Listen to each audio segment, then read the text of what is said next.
In this video, I'm going to show you exactly the system I use to teach my clients how to overcome their fear of rejection. This system has helped me sleep with several hundreds of women, as well as get into 5 long-term relationships, and has helped over 300 of my clients to live the most amazing dating life ever. Because the cute, high-quality women that you're looking for are only attracted to men who are courageous. And it's those men that are dating the women that you want. Excuse me. Hello. I saw you earlier. You really cool stuff. I had to say hi. Jean, what's your name? Asa. Hi. Asa. What's your name? I'm a high fiver. Okay. I'm going to meet a friend over there, so I'll just walk with you for a second. What are you up to today? Actually, we're not in the mood for talking. You're not in the mood for talking? Yes. Oh, you're having a bad day? Sorry. No, it's fine. It's fine. Take it as a compliment. You're both good. Chicha. Yeah, so see guys, this can, how was the sandwich?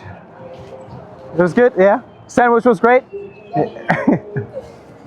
So as you can see guys, like sometimes things just don't work out, you know, like they were not in the mood. I'm not sure if you could hear that or pick that up. Happens, you know, you just move on. You see how I interacted with someone else after? Hello. Just to uplift my own spirits, I can congratulate myself for doing the approach. And it was a bit of an awkward one because this fucking couple somewhat in between us, so that's why I hesitated. And that might have made the approach a bit weird. But yeah, they're both, you could tell they were like not in the mood. And then we don't make that about ourselves. We don't take that personal. We just move on, say, hey, appreciate it. Take it as a compliment. And get on with your life, you know, not everyone has to like you, you don't have to like everyone as well. And then like, yeah, hello. And you also have to understand that, so when you approach someone and someone responds not in the way that you wanted and it's not perfect or whatever, just move on, bro. There are a lot of people who love steak, a lot of people who hate steak. That doesn't make the steak bad, right? How's the evening? How's the evening going?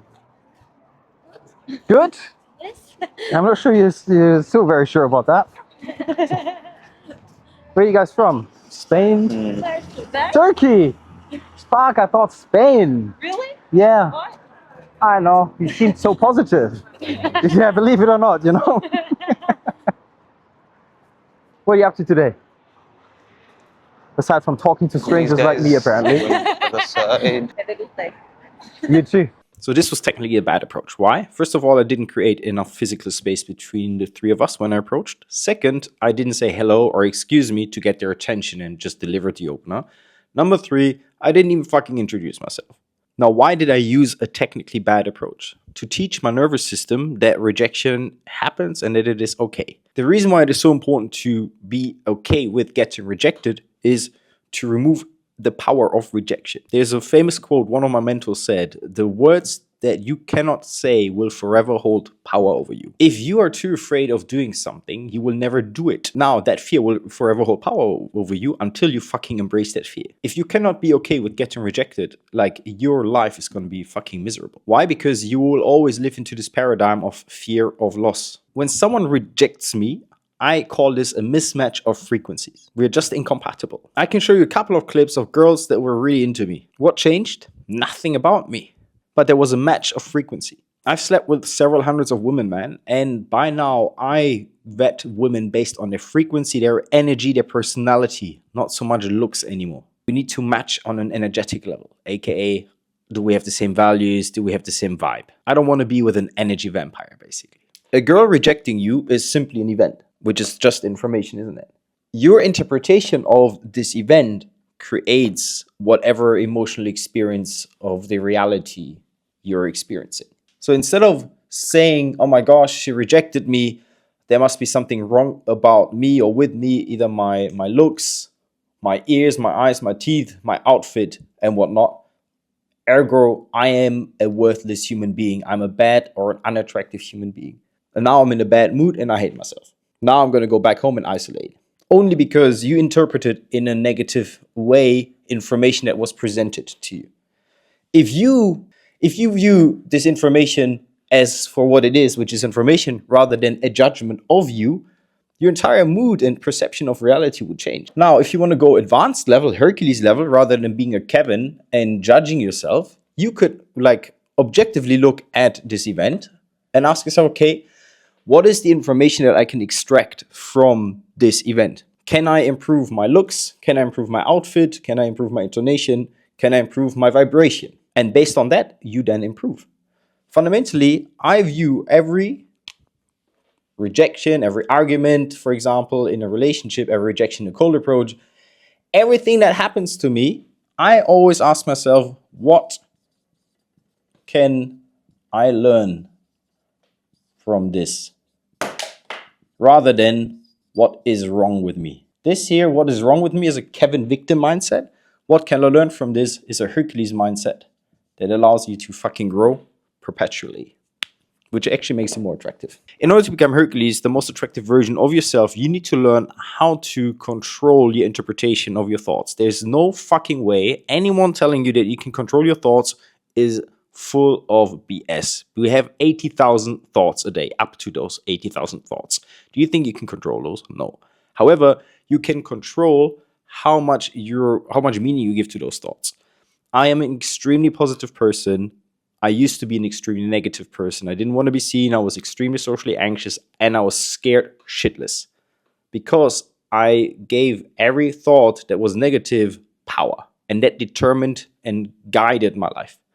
Only when I stopped listening to destructive and thoughts that were not serving me, only then did I actually become confident, not because I changed how I thought that fundamentally allowed me to become confident, but it allowed me to stop listening and living in fucking fear and actually do the reps, do the volume that is required to stack wins and make myself feel proud because I am doing action. I'm taking action rather than and generating results and achievements rather than just sitting fucking at home and being miserable because I make so much fucking money in my career. I'm a high achiever there, but I fucking cannot translate that success to my dating life. Now, how do you learn how to stop?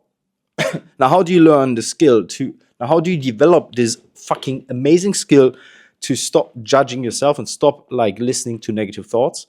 Well, you simply ask yourself, what would Hercules do? What would Kevin do? Kevin would listen to the fucking negative thoughts.